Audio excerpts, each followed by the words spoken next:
What's up guys, Everything Apple Pro here, and the iPhone 6s is right around the corner. It's never too early to start dreaming about what Apple might bring us next. So in this video, I'm going to be showing you guys everything we know based on reports, rumors, and expectations of the iPhone 6s. And it's no surprise that every single year before the actual release, we know so much about the new generation iPhone. It's almost impossible to keep leaks tied down. Well, I'm going to go ahead and share everything that's floating out there and everything that is not going to happen on the iPhone 6s. Now to begin, I just wanted to say that the iPhone 6 and 6 Plus are two incredibly well-made phones, very well polished. Apple finally catered to the larger phone market with the 6 Plus, and all around, good job. So how could Apple improve upon this? Well, for one, the iPhone 6 Plus and 6 Plus S will not feature any design changes. It just doesn't make sense. If we take a look at the lineup of all previous iPhones, here's what we see. The iPhone 2G and 5C don't count, but the iPhone 3G and 3GS shared a similar design. The only distinguishing factor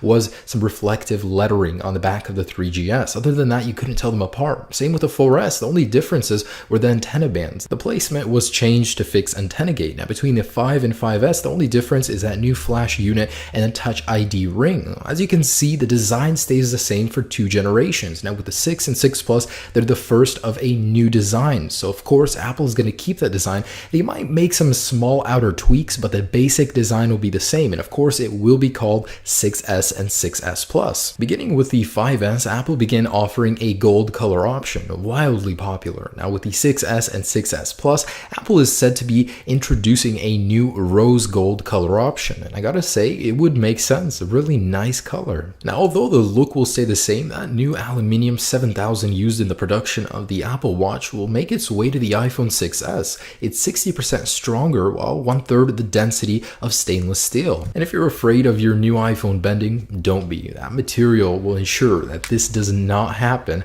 to your brand new 6s. There's been a lot of chatter about the resolution changing, 2K on the 6 Plus and 1080p on the 6. Well, let me tell you why this won't happen. Well, first off, Apple usually keeps resolutions for two generations. That proved true with the 5 and the 5S, and from the 2G to 3GS, and then the 4 to 4S. So we're not likely to see a resolution bump so quick. What will happen though, and is even better, is Force Touch technology. It's going to make its way over to the iPhone from the Apple Watch. It's where your screen can measure. It's sensitive to the amount of force you're pressing on it, and that's really cool. Now, thanks to a leak, we have some applications where Force Touch could be useful on the iPhone 6s. Now, say you're in Maps and you want to drop a pin. The old way to do it would be to press and hold. Well, now you can press and press harder, and it'll drop a pin for you. Now, while watching media or music, you can actually press the fast forward or rewind buttons, and depending on the pressure that you put on it, it'll change the speed at which you're moving through media.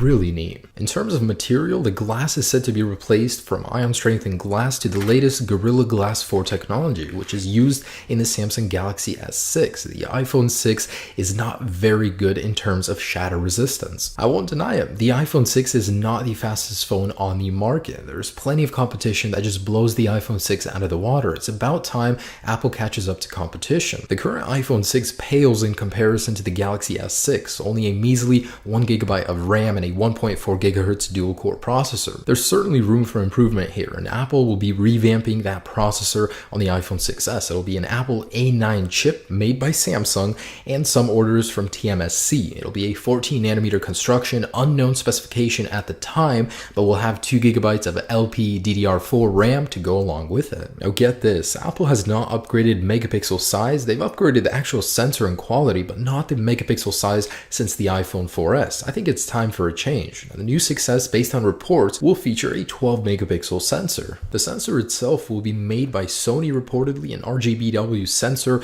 and it will have smaller pixel sizes, which is not good for low light performance. And of course, it will have 4K capability. Now, reports state that the battery life on the iPhone 6s will be better, but not by means of a new battery. The battery size is likely to stay the same. Hopefully it doesn't, because between the 5 and 5s, even though design stayed the same, the actual battery was upgraded. So hopefully we see that, even though it's not likely to happen, but battery life will likely be enhanced by terms of software tweaking. Now let's talk about some of the smaller features the iPhone 6s is likely to receive. First off, the FCC labels on the back of the device, they're ugly. I mean, they don't belong there. And there's new ruling that the FCC allows that could allow Apple to remove them from the upcoming 6s, as long as the user's guide points out where to find them in the phone's menu. Really interesting. Reports state that the Touch ID sensor on the iPhone 6s will be greatly improved in terms of accuracy, and although it's not likely to happen, Apple did file patents for a screen-enabled Touch ID detection system. Really interesting as well. Now, one can dream for wireless charging, but it's not likely to be introduced on the iPhone 6s. Even though it was introduced on the Apple Watch,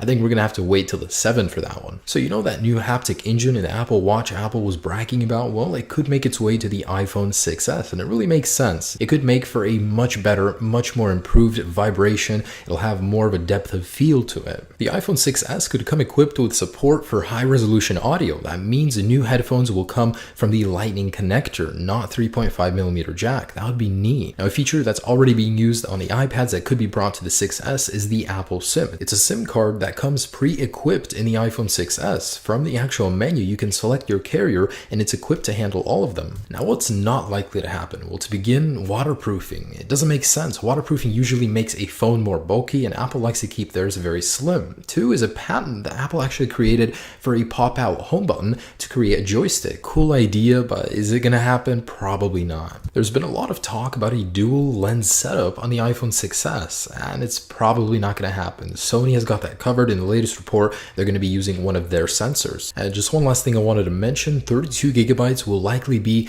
the smallest size you can buy it in, so 16 gigabytes will be gone. Now, here are all of the great features the 6s and iPhone 6s Plus will both feature, and I'm sure there will be some differentiating features between the two models. Now, based on the reports and leaks, everything we know about these devices already, they're shaping up to be some great contenders to the competition out there right now. I certainly can't wait to get my hands on the new iPhone 6s and 6s Plus. So thanks for watching, guys, and stay tuned for any news about these devices. Now, iOS 9, we also do know quite a bit about. It's going to be out here very soon. Be sure to check out the video, and have a great day, guys. Hope you enjoyed this video. Peace.